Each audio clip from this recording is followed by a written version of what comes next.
All right, so welcome everyone. Thanks for joining us.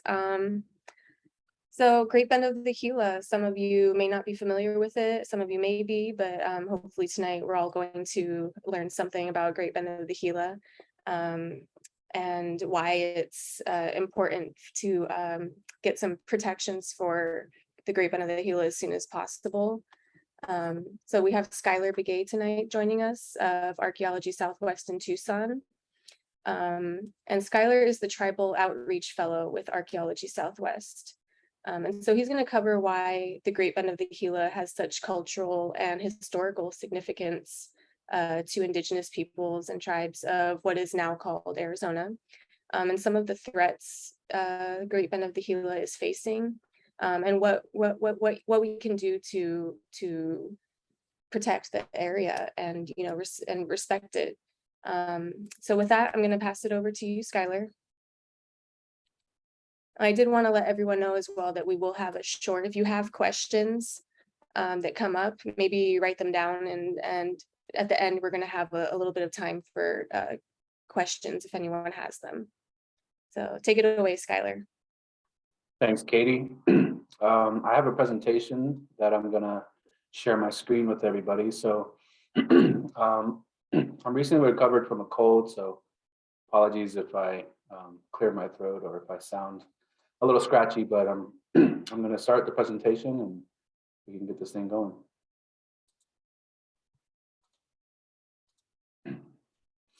All right, can everybody see my screen? Okay.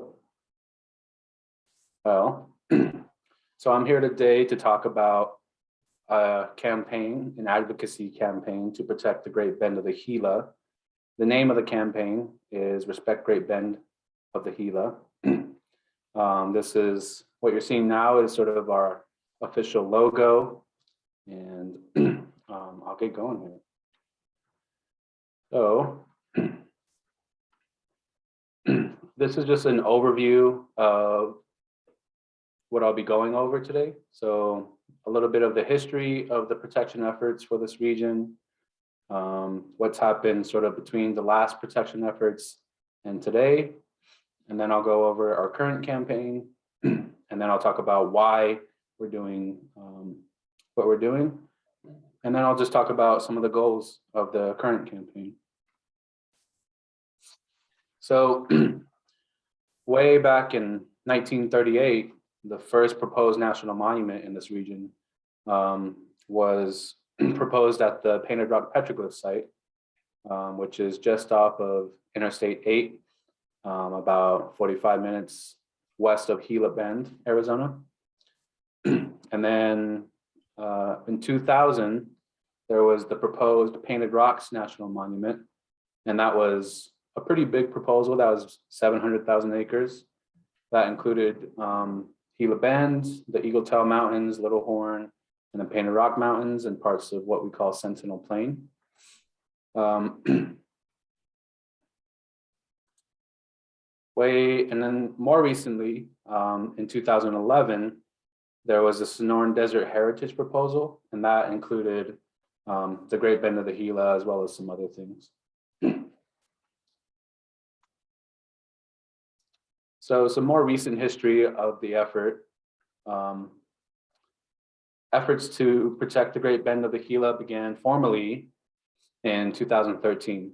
And the proposal at that time was advocacy for a national monument. And Representative Raul Grijalva introduced the first bill for that proposal in 2013. Again, he introduced it in 2016 and one more time in 2018. Ultimately, none of those bills received congressional hearings, but that proposal was for approximately 84,000 acres, mostly along the Gila River corridor.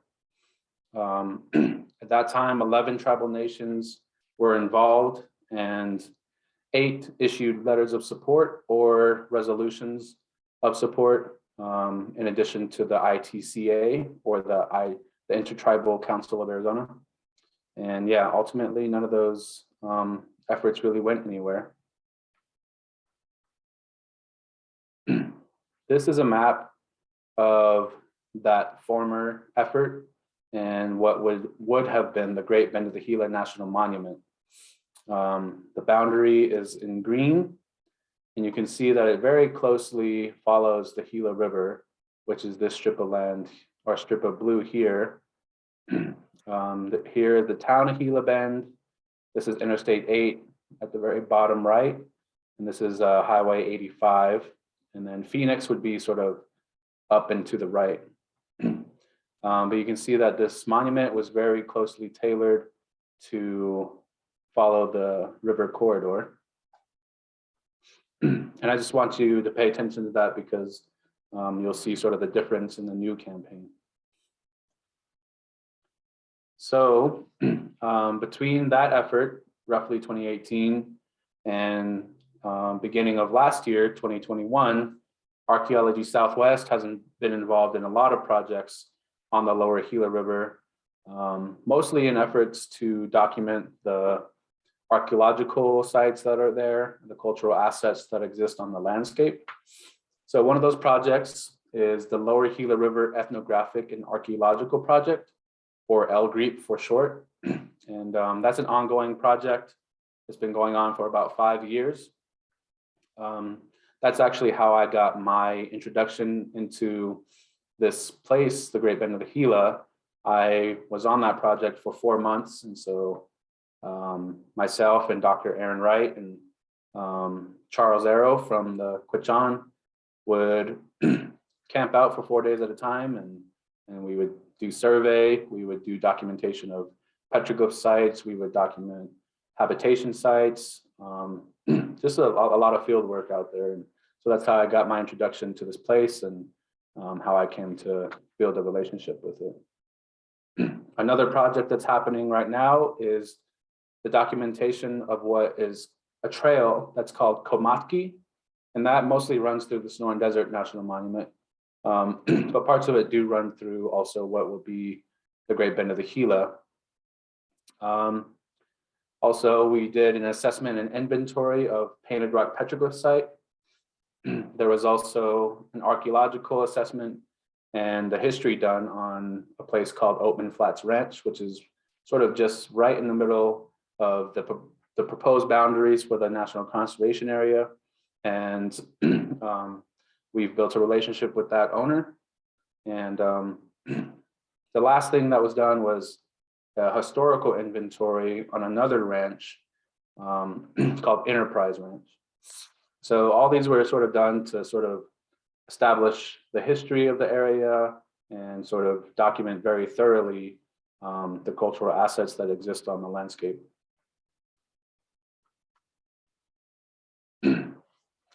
In addition to that, there's also been some changes to the proposal for the federal protections. It's now a larger proposal in terms of acreage. There's also a transition from advocating for a national monument to advocating for a national conservation area. If Congress is unable to act and designate a national conservation area, then of course, President would have to act and establish a national monument. As I said, the original boundary has been expanded to include land surrounding the river corridor. So there's the uplands and there's the mountains that are adjacent to the river corridor that have been included. And this is mostly to create a focus on landscape scale conservation for 2 reasons. One is because an archaeological site, a cultural site, can't really tell the story of a people in and of itself. It's connected to all the other sites that exist in the landscape. And so you really need to protect large swaths of land where these cultural resources exist in order to fully tell the story and to fully comprehend the history of the indigenous peoples that have lived in the Great Bend of the Gila for thousands of years. And another reason, the second reason, is also because this is sort of pristine Sonoran Desert, and it was formerly a riparian area, and no longer is, but there are still a lot of animals that live out there, and some of which are endangered. And they need contiguous habitat to be able to survive. And so the focus on landscape scale conservation really allows for that. And then my job as Tribal Outreach Fellow with Archaeology Southwest has been on doing a lot of the outreach for this new campaign. And this presentation is a part of that. So this is the new map for the proposed Great Bend of the Gila National Conservation Area. This is a draft map. So this is not the final map, but it's pretty close. You can see in purple there the new boundaries. So again, this is the Gila River, this sort of blue line going across the map. Phoenix would be sort of up here. This is the town of Gila Bend. This is Interstate 8. This is Highway 85.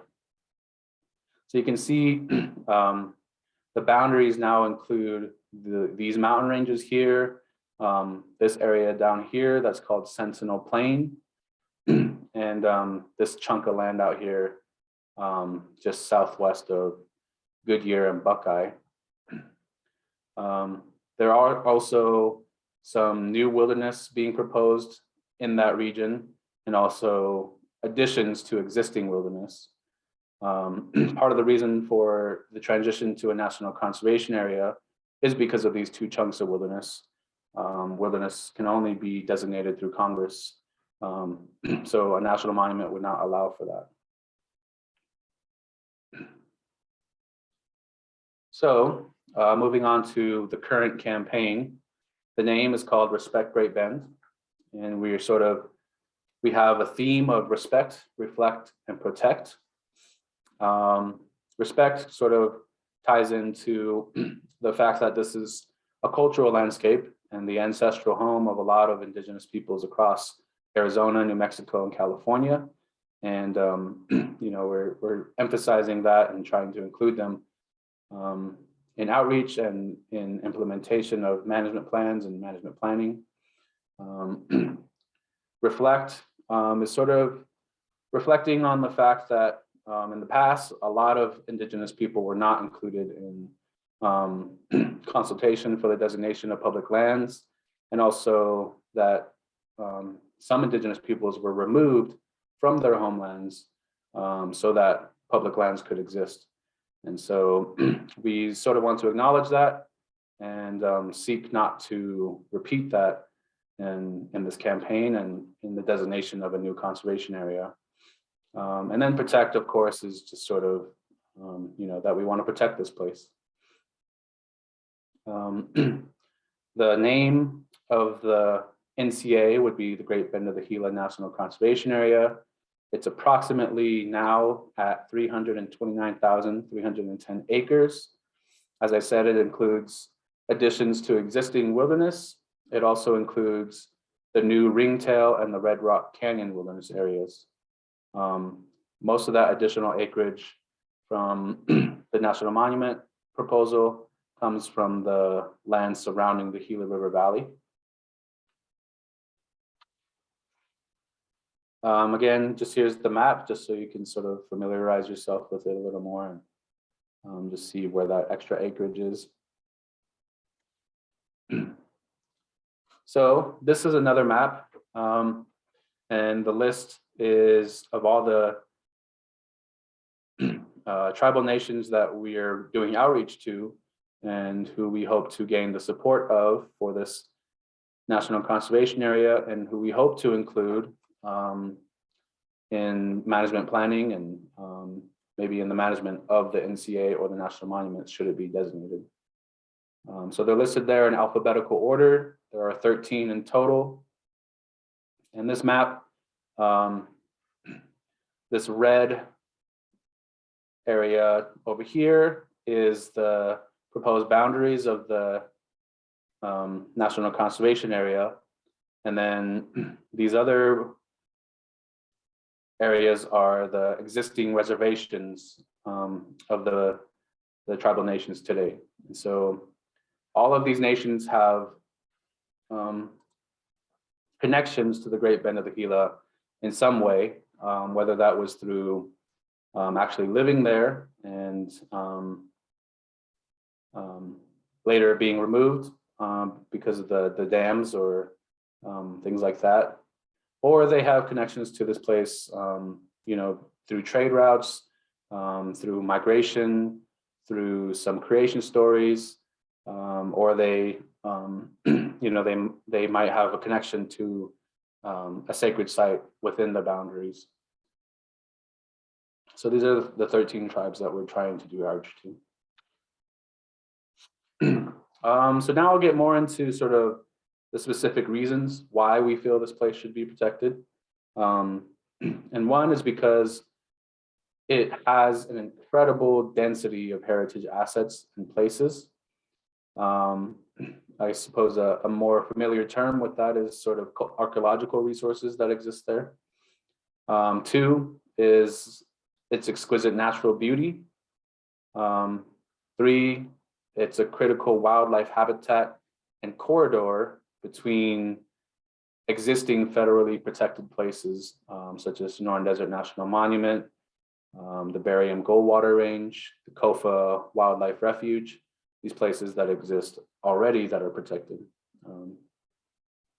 It also has extensive historical significance, not only because it was inhabited by indigenous peoples for thousands of years up until very recently, but also because it played a big part in Euro-American history. There are a lot of trails that run through there because this was formerly a riparian habitat. And people coming from east, traveling west, were crossing the Sonoran Desert, and having a river there would be very convenient as you were traveling. So it's a travel corridor as well. And then finally is because these values that this habitat or this place embodies are threatened. And I'll go over some of the threats in a few slides.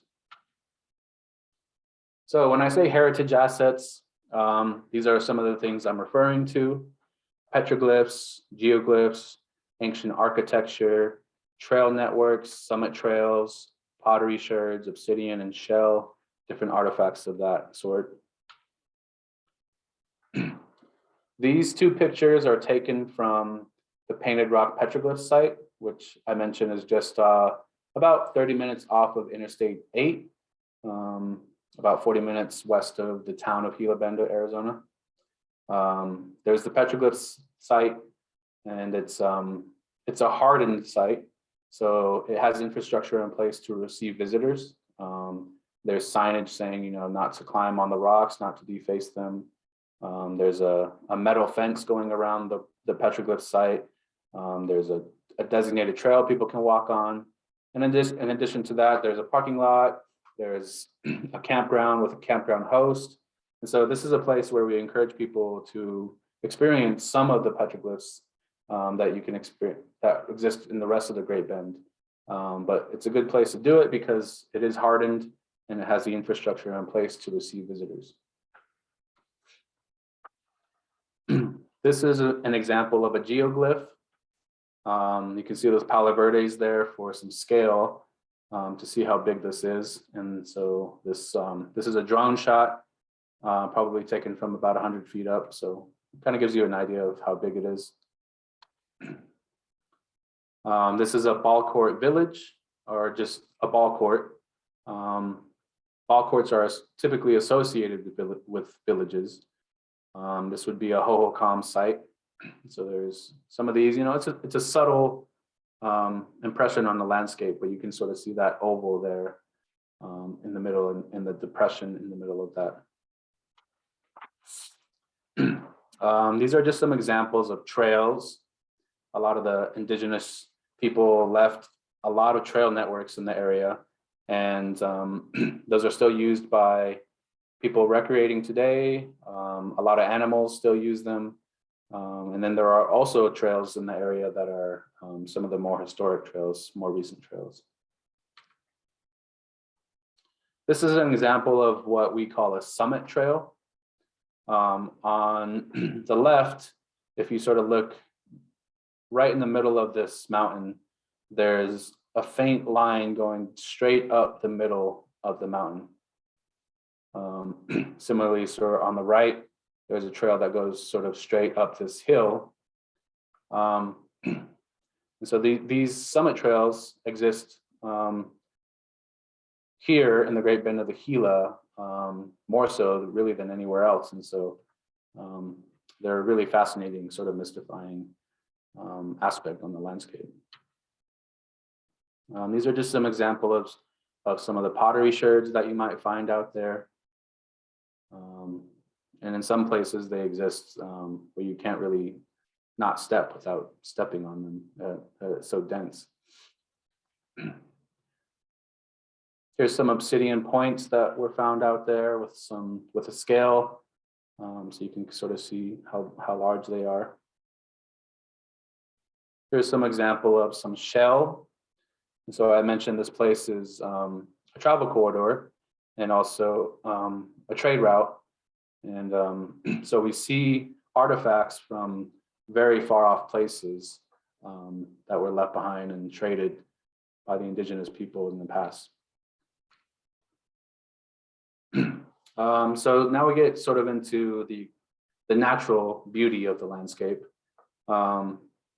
Being from the Sierra Club, I'm sure you guys know that the Sonoran Desert is the most biodiverse of the 4 deserts in North America. And the Great Bend of the Gila is no exception to that. But it is unique in that it's a volcanic landscape. And also, it's also a place where, you know, the river formerly flowed, no longer does, but, you know, so in that aspect, it would be a unique landscape in the Sonoran Desert. These are just some shots of some of the mountain ranges. On the right is an aerial shot of sort of what we call the basaltic lava cap that makes up a lot of the canvas for a lot of the petroglyphs that exist out in the Great Bend. You can see some agriculture in the foreground.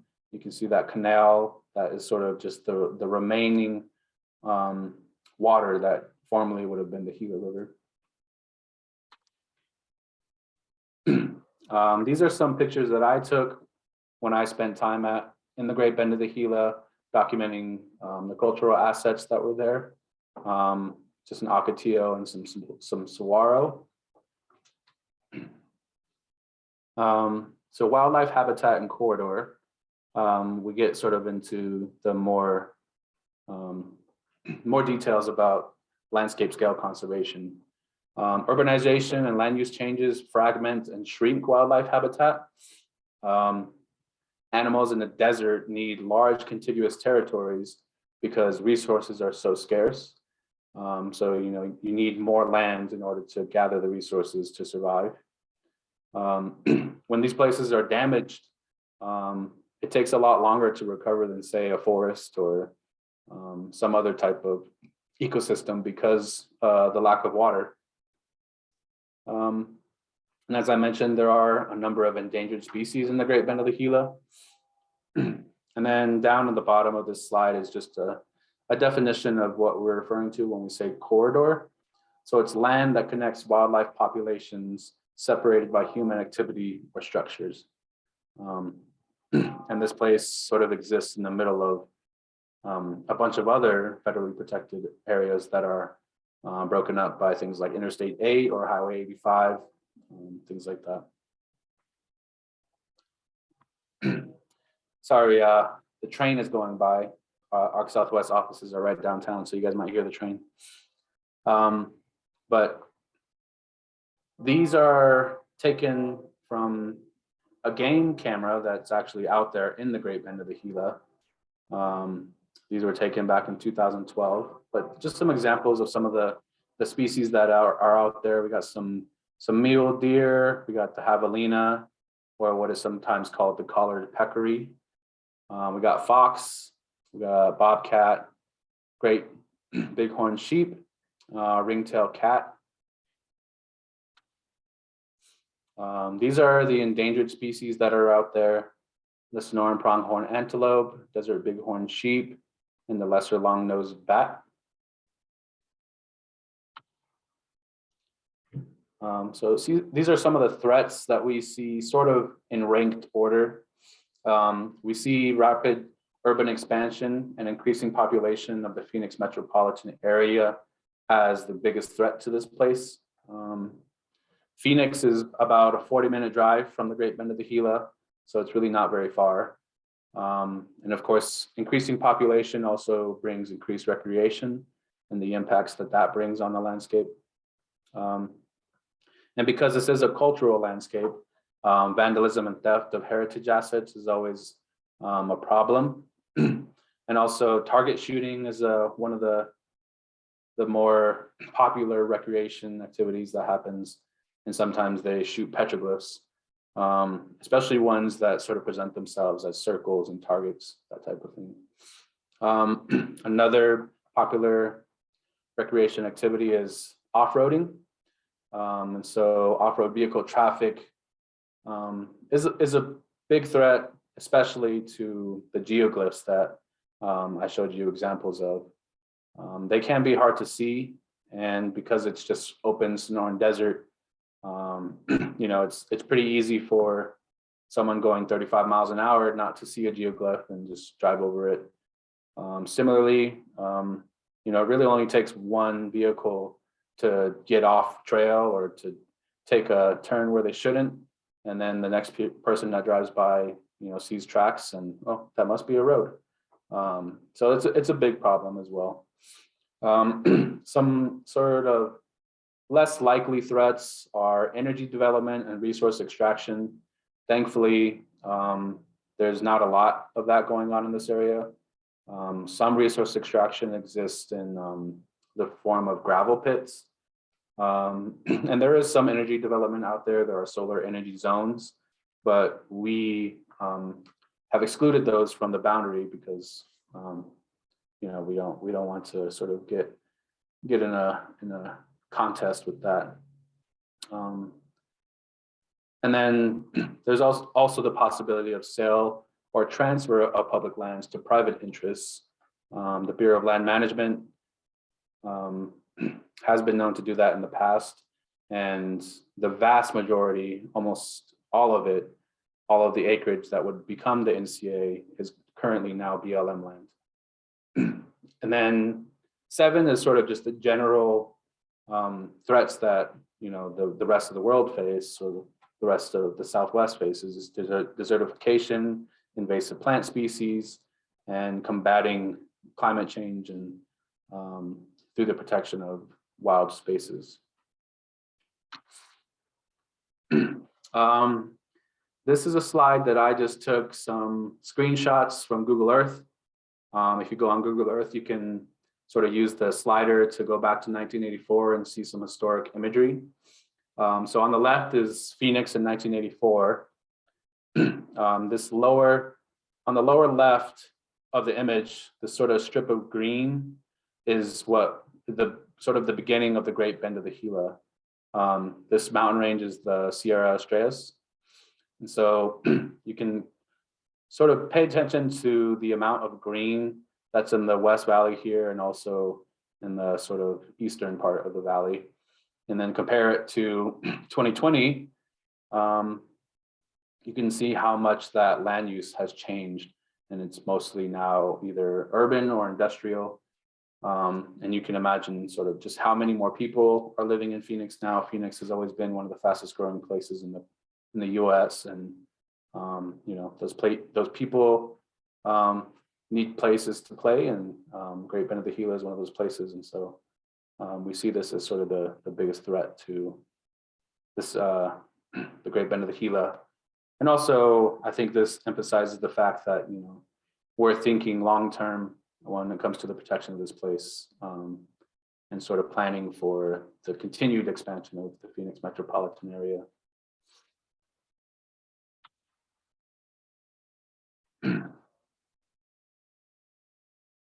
Here are some examples of some of the vandalism, the damage, the theft or attempted theft of some of the cultural assets that exist out there. So this is a petroglyph of a person. And you can see around it, someone took a chisel or something of that sort and tried to actually remove this petroglyph from the rock itself. They didn't succeed, but the damage is still there. Here are some examples of the geoglyphs being run over by Jeeps or side-by-sides, ATVs, whatever it may be. So you can see all these tire tracks going over these geoglyphs out here. And this is very visible by drone photography, but on the landscape, geoglyphs are, as I said, are a lot more subtle. So this is a big threat to the area.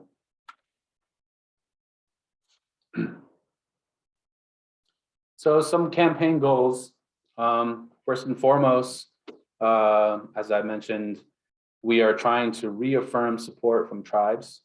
As I mentioned in the previous effort, there were 11 tribes that were being reached out to, and 8 of them did submit formal letters of support or resolutions of support. And we're now reaching out to 13 tribal nations, and we would like to reaffirm support and get new support from the tribes that are added. And of course, as I mentioned, include them all the way into implementation of management plans. In addition to that, just building a wide base of support outside of tribal nations and indigenous communities, with folks in Phoenix and Tucson, the cities of Gila Bend, Maricopa, Casa Grande, the more local communities, all the way out to Yuma. And, that involves reaching out to their elected leaders, the local elected leaders. What I do as well is outreach events like this, educating folks about the Great Bend of the Gila and why we're doing what we're doing. And so, yeah, I hope we can sort of count on your guys' support. And also, we do a lot to promote the voices and diverse voices in our advocacy. We've built a website called respectgreatbend.org, where you can sort of get more details about the campaign and see some of the, hear and see the voices of some of the tribal members we've taken out to the landscape and gotten them on interviews and saying in their own way why they feel this place should be protected and how it should be protected. So I definitely recommend checking out respectgreatbend.org and following us on our socials. We have a Twitter, Facebook, and Instagram as well, where you can sort of see some cool imagery and just learn a little bit more about the effort. Of course, finally, supporting Congressman Grijalva when he introduces a bill. We are expecting that to happen fairly soon, within the year. And so when that happens, our coalition, Sierra Club, along with Archaeology Southwest and the Wilderness Society and some others, are, we're gonna team up and do what we can to support that introduction. And then finally, of course, the overall goal of all of this is establishing permanent federal protection for the Great Bend of the Gila. And that's all I got. I think we can move on to some questions, some concerns, if that sounds good.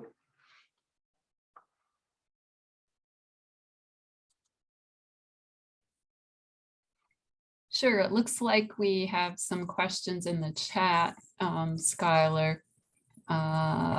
What type of public access other than the wilderness area is going to be allowed, if any? Yeah, so right now, as I mentioned, most of the land is Bureau of Land Management land, and it's managed on their sustained yield multi-use mandate. And so designation as a national conservation area or national monument really would just change that mandate to one that's more conservation based. And so access to most of the land will still be possible. Most people can go out there, but it's just that there will be more protections in place and more resources and funds allocated to making sure that people are recreating responsibly. We do have plans in place to, advocate for a strong travel management plan to make sure that folks are staying on trail or on designated roads. That's a big thing right now, is that the travel management plan in place out there isn't very robust. And so, yeah, it may be a misconception that national conservations or national monuments stop people from going out onto the landscape, but that's not true. So for the most part, people will still be able to go out there, and it's just, different places will be protected differently. And of course, the designation wilderness means that, no motorized or mechanical transportation or machinery. So that's really just sort of the main constraint when it comes to wilderness areas. There's a question, is part of the proposed land area currently autumn land? Yeah, so the Tohono O'odham Nation has a district called the San Lucie District. And the San Lucie District is the closest indigenous community to the NCA. And they will have in-holdings. They'll have 5 in-holdings within the proposed boundaries. So those will still belong to the Tohono O'odham Nation in the San Lucie District. They'll just be surrounded by the NCA or the National Monument. And as of now, they are surrounded by existing BLM land. So part of my job, and along with some of the other staff here at Arc Southwest, we've been working very closely with the San Lucie District and hearing their concerns about continued access to those parcels, and as well as some concerns about increased visitorship to those places by non-natives. And so we've been working with them and addressing those concerns, and making sure that we address them thoroughly. And yeah, so they will have in-holdings within the boundary, but it'll still be their land. And then an earlier question is, why is the area no longer a riparian area? Just because of some of the dams upriver. There in the past, there were a few dams. There's the Painted Rock Dam, and then there's the historic Gillespie Dam. And then, there's now the Salt River Project, and then some other dams near Goodyear and Buckeye that basically stop the water from reaching this part of the river. What can be done to keep vehicles off the geoscapes, the geoglyphs? Yeah, so as I mentioned, the travel management plan that will be just sort of created after designation is where that will happen. And so there's also, I think, other ways to do it. If the NCA is designated or monument is designated, then I think there's opportunity for folks who are passionate about protecting these things, maybe to be site stewards, or to encourage the BLM to be a little bit better about putting in signage and putting out maps so that people know where they are on the landscape. But I think also part of it could be, organizing with OHV recreationists and riding clubs, if they exist, and encouraging them to take it upon themselves to make sure they know where they are in the landscape and to recreate responsibly. So I think there's a few ways. Great, thanks, Skylar. And then one more, several questions in here. What role will the tribes play in managing this NCA co-management, something else? And will any Native American management be written into the bill? Yeah, so we're aiming for co-management, tribal co-management. This is a relatively new concept, and it's sort of still being fleshed out and thought about.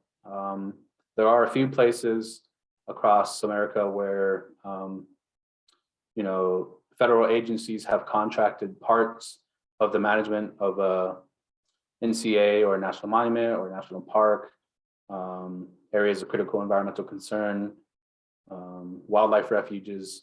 So there's different examples of the various federal designations that exist, where tribes have been contracted to provide the management for that place.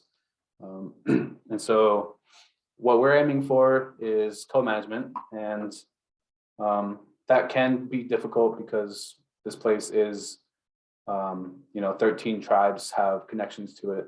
And so what that will end up looking like ultimately is sort of up in the air, but that's why it's so important that we're reaching out to tribes now and starting to talk about this. And so as advocates, we really can't talk about that to tribes because it happens on a government to government basis between the sovereign nations and between the federal government. And so as advocates, one of the things we can do is just sort of facilitate those conversations and sort of just make sure that they're happening. But yeah, we're hoping that tribes have a big part in the management of this place. And then there's a question about whether there are any campgrounds within the area for boondocking with RVs. So within the actual boundaries, no. But the Painted Rock Petroglyph site and campground has a pretty large campground, and actually a lot of people spend like 3 months out there in the winter in their RVs and motorhomes. The town of Gila Bend also has a couple RV parks.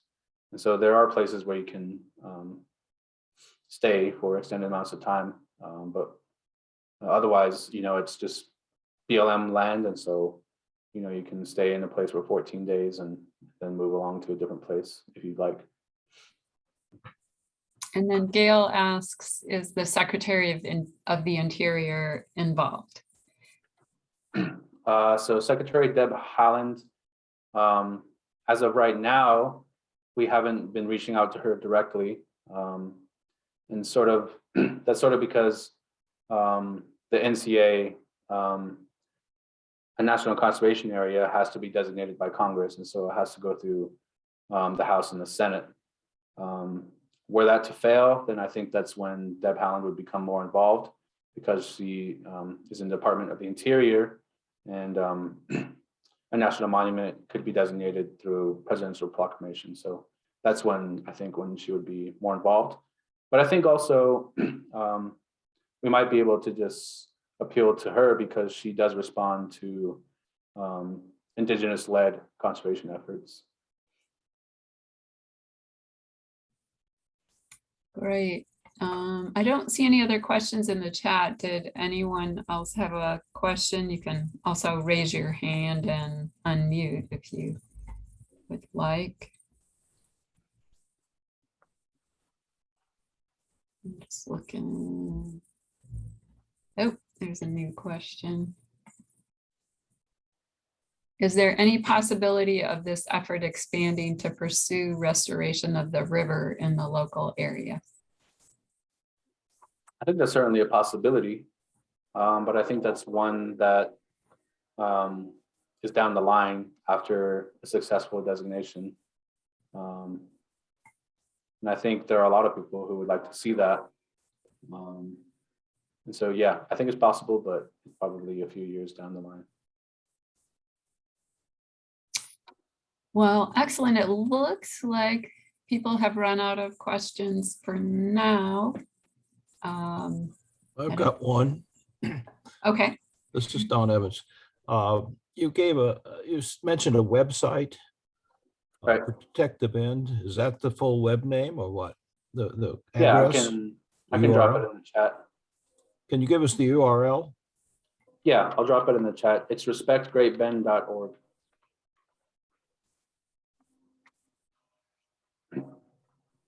There. Yeah, and I had put it in the chat earlier too, so. Great. Thank you. All right. Well, thanks so much, Skylar. Great presentation. Everyone can either clap or use your virtual clap or clapping hands. Lots of wonderful information. Katie, did you have anything else that you wanted to say before we wrap? No, I don't believe so, Sandy. But yeah, just thank you, Skylar, for taking the time to do this presentation, and thanks everyone for attending. We hope that you learned something and will support Respect Great Bend. Yeah, thanks, Katie. Thanks, Sandy, for setting this up. I did see Jim somewhere in the audience, so Jim, just wanted to say hello to you, and I'm glad to meet everybody else. And yeah, so in addition to the website, there's also our social media. So if you just sort of search for Respect Great Bend on Twitter, Facebook, or Instagram, you can find us. You can also find those links on respectgreatbend.org. So please give us a follow and some shares, and yeah, looking forward to it. Great. Thanks so much. Good night, everyone. Thank you. Good night. Thank you.